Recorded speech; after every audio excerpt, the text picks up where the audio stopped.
Hey, good afternoon, everyone. Good evening. I will. I seem to be getting. I'm getting a lot of not necessarily questions, but a lot of traction on the law that will go into effect regarding constitutional carry here in Texas, and also 19 other states has also adopted constitutional carry. But I'm going to read this directly, so I don't. It's very fresh. It just came was updated June 2nd. Again, this will go into effect September 1, 2021, regarding the explain how the constitutional carry will change gun laws in Texas, and not only Texas but also other states that adopted it before we did. I'm just going to go through this. After years of balking at what some Second Amendment advocates would call the holy grail of gun laws, Republicans in the Texas legislature this year passed a bill to allow Texans to carry pistols without license. Known by supporters as a constitutional carry, House Bill 1927-1927 will allow Texans 21 and over to carry handguns openly or concealed without obtaining a state issued license, so long as they're not excluded from possessing a firearm by being a felon, another federal state law. Previously, Texans who wanted to carry a pistol needed a state issued license that required training and a proficiency exam and a background check. I'm gonna have mine on me right now, actually. Yeah, I try to keep that thing with me. Yeah, it will look just like your driver license, like so. It looks like a driver license, but on the top of there, you see that it has. What's my? It has Texas. I don't have my driver. That's what there. Texas license to carry handgun. That's what it's going to say. Yeah, I got mine. So make sure I do the right thing. Okay, House Bill 1927 seeks to reduce barriers to the free exercise of Texans' constitutional right to bear arms and defend their lives and property by making it legal for individuals who are 21 years of age or older and who can legally possess a firearm to carry a handgun without first obtaining a license. An analysis of the bill from the Senate Research Center reads, opponents said it would remove barriers aimed at keeping people who are not legally fit to possess a gun from carrying one. They also said it would increase gun violence and escalate conflicts in public places. Also includes it'll increase gun sales and also meaning we have lack of bullets again, lack of ammunition again. that's that's what I get out of that. Currently, Texans have to obtain a license to carry handgun either openly or concealed. It's called 006, 007. The license is required up to 6 hours of training, a written exam, and a shooting proficiency exam. Prospective licensees also have a currently to have submit their fingerprints and pass a background check to obtain a permit. If you go to buy a weapon at Gander or Academy, they're going to run your background check right there on the spot. I never had an issue with that. Just that I'm trying to hide them. So, yeah. All right. This is a simple restoration of Texas constitutional right under the Second Amendment and a right of people to keep and bear arms, said State Senator Charles Schwerner of Republican of Georgetown, who sponsored the legislation. Handguns were the only type of firearm that required a state license to carry in most public places in Texas. Long guns like shotguns and rifles, including semi-automatic rifles, are still allowed to be openly carried in most public places in Texas without license. Obtaining a firearm license still has its advantages, though. A handgun license would allow the carrier to have reciprocity in other states, which I mentioned in the last video. I should have said this is part two, but a license is also considered valid form of ID when casting a ballot and grants expedient access into the Texas Capitol. Okay, now I'm going to go into where you still cannot carry a firearm, license or not. 006, 007. They'll have those up. They have if you have going to establishment, you'll see those 006, 007, and they have a gun in there with a circle in there with a line through it, meaning you cannot go in that location. Now, of course, some of these places just it didn't change, to be honest. It's just, these where you're going to see those signs at. Bars, of course, and businesses that make 51% of their revenue from alcohol. So if you go to a bar, you see that 51%. If they make 51% of their money in revenue, they might sell pizza, but there's not a big the source of funds. It's the beer. You can't take your weapon in there. All right. Of course, schools. That's a federal crime. Sporting events and horse and dog races, polling places, of course, airports. These are all high stress areas too. Courtrooms, jails, and prisons. Well, obviously, anyway, obviously, life security in prison unless you're working there. Government buildings, hospitals, federal property, national park buildings. That includes San Antonio Missions and the Alamo, and private businesses on land which the owner has signed postage outlawing weapons. um, I'll get down to the growing trends. One side, the bill will join 19 other states that have passed constitutional carry laws, though they vary slightly from state to state. Other states that have passed similar legislation include Alaska, Arizona, Arkansas, Idaho, Iowa, Kansas, Kentucky, Maine, Mississippi, Missouri, Montana, New Hampshire, North Dakota, Oklahoma, um, South Dakota, Tennessee, Utah, West Virginia, and Wyoming. Vermont is the only state that has historically had constitutional carry because the state has never enacted any carry bans. Hmm. Texas, however, will be the largest and most populous state to enact constitutional carry. Alaska was the first state to rescind this permit requirement, passing constitutional carry in 2003. So, again, this bill doesn't go into effect until September 1st, 2021. And again, Texans 21 or older will no longer need a license to carry a pistol. Once Governor Abbott signs the House Bill 1927 into law, I'm not sure when that is, but I think it'll go into effect September 1, 2021. Um, I don't know. I just find I'm just going to not change tunes here, but I know, I guess having a weapon is a certain responsibility. You need to be able to maintain of course, your discipline.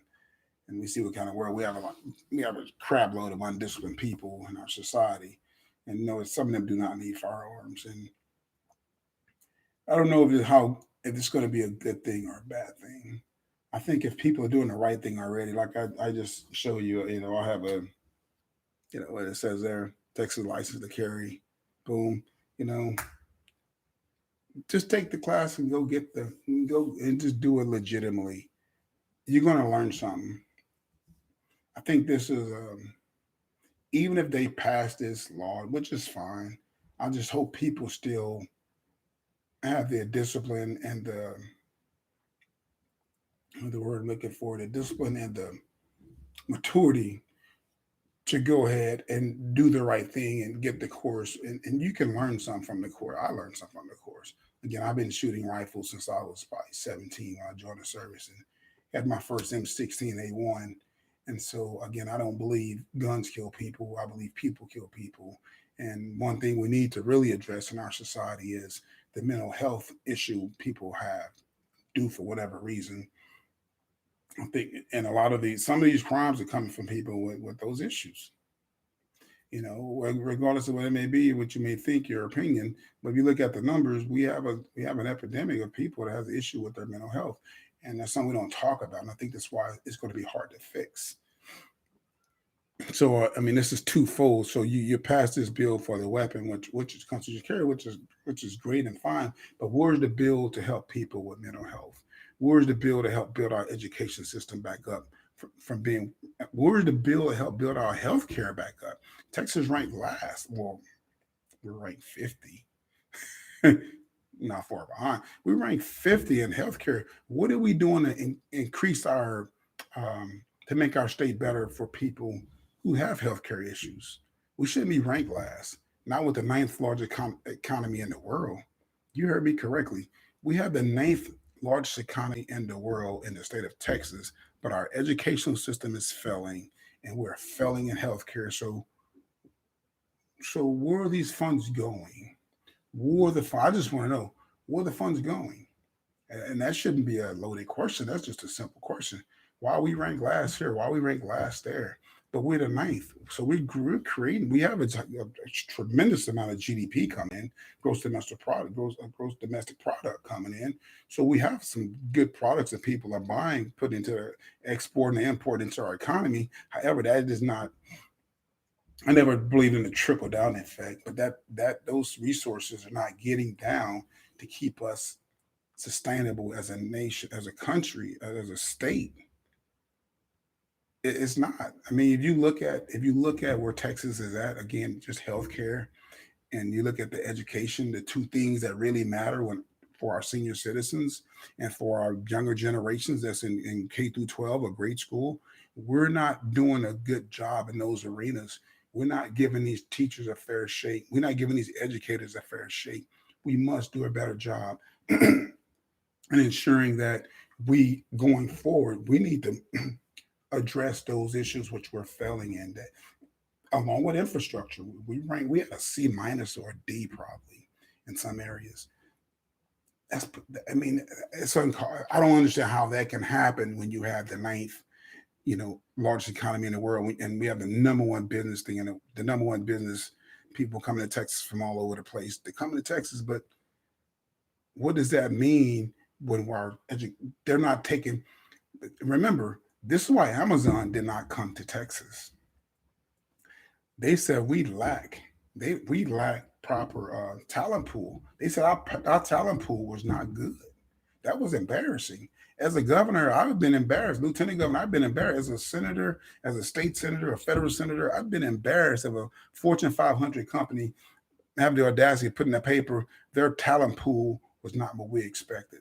We're going to bring our own talent pool of people. That's embarrassing. And as a Texan, that's really humiliating. And then we still just put like that didn't happen. No, it did happen. They're going to bring their own people here, and we're going to lock Texans out of jobs because we're not preparing our kids to really be critical thinkers and self-sufficient at the K through 12 at the K through 12. However, we'll still put up a $60 million, $70 million football stadium. Nothing against football, but that's taxpayers' money. How is that stadium going to help any of these kids in the future that didn't play sports? What about those kids that need to focus on computers or learning physics or learning um, geometry or calculus? The, all those we have. You go to Indeed or Monster. Those what's the other? Indeed, Monster, Career Builder, and even USA Jobs. Go to those sites and look and see. There are plenty of jobs out there. We just not giving people the proper skills, and we're not challenging them to take those hard classes so they can provide for themselves. And yeah, and I think it's human nature to want to take the path of least resistance. But if you take the easy come, but they did a kind of little cliche, easy come, easy go, easy come, easy go. And that's coming from a guy that went into the military at basic training at age 17 with grown men, went in there and did what I had to do, came back, graduated from high school. You know what? I love that structure so much. I decided to go active duty in 90, became a field artilleryman, went to Fort Bragg, then later went over to Fort Sill, went to Korea, came back, went to Hood, got out, went to college, came back in '07, went over to Fort Bliss, got promoted, went over to Fort Bliss, went back to Hood, and then I from Hood I went back to Korea for a couple of years. Came back. I told him I went to Colorado, Fort Carson, Colorado, where I retired. Believe me, it wasn't easy. Every day was a challenge, but I think it helped me as a human being to grow, how to overlook some things, how to be creative, how to be proactive, and how to just say, you know what, I'm going to lean forward here, regardless of what happened. I'm going to show up. That was one of my mottos, and I tell people I deal with on it. You got to show up. I think I got that from Les Brown, one of my motivational speakers I listened to all through college, and because you get so much negative stuff. So when you walked in my apartment when I was in college, I had nothing but positive stuff all around my walls. And I struggle. I ain't gonna lie, I struggle from do accounting one and two. This wasn't my strong suit, but you know what? I stayed and I stuck it out. I didn't change my degree because I wanted to have a business major. I wanted to get my MBA. I stuck at it. I kept going through thick and thin. There were long nights. I mean, 2, 3 o'clock in the morning, getting up the next day, going to class at 8 or 9 anymore. That just, I think the military again prepared me. Say, we call it burning midnight oil. And I thank God for that opportunity I had to go become a better person, serve the country, of course, but it really made me challenge myself. I'm not in competition with anybody, and neither should you be. You should be in competition with anybody. You should be in competition with yourself and make sure you're getting the best out of you. Because at the end of the day, when you look in the mirror at night before you go to bed, or when you wake up in the morning, you should look at yourself and say, you know what? Did I do my best today? Could I have done more? Could I have read one more page? Could I have written that letter? I should have went back and done a spell check or something. I should have. Let me look at this over one more time before I fax this off to make sure there's no grammatical errors. Grammatical errors in here. There's too many ways not to make grammatical errors now. You got a thing that can count your numbers for you. So you shouldn't be making those kind of mistakes. But take the time out to do just a little bit more because that may make all the difference. Again, um, thank you for your time. Please hit that subscribe button. I'm gonna keep it coming. I appreciate your time. I appreciate y'all watching. The numbers are going up. I'm getting there. It just takes it. Just it's like anything. Uh, this helps me actually get something off my chest. I feel it might not be important to everybody, but I carry weapons. I mean, I do, but I'm licensed to carry. I have my. I do. I try to do the right thing. If you try to do the right thing, you can never go wrong. There might be some misunderstandings and miscommunications, but at the end of the day, when they look at it, you try to do the right thing, just didn't work out. We'll back up and start over. It won't sink your battleship. But again, the law be in effect September 1st, 2021. So if you want to carry a weapon, be on the safe side, just make sure you got your license to carry. And that'll knock all the other stuff out the box. All right. Thank you for your time. Have a great day. Don't forget to hit the subscribe button. Have a great day.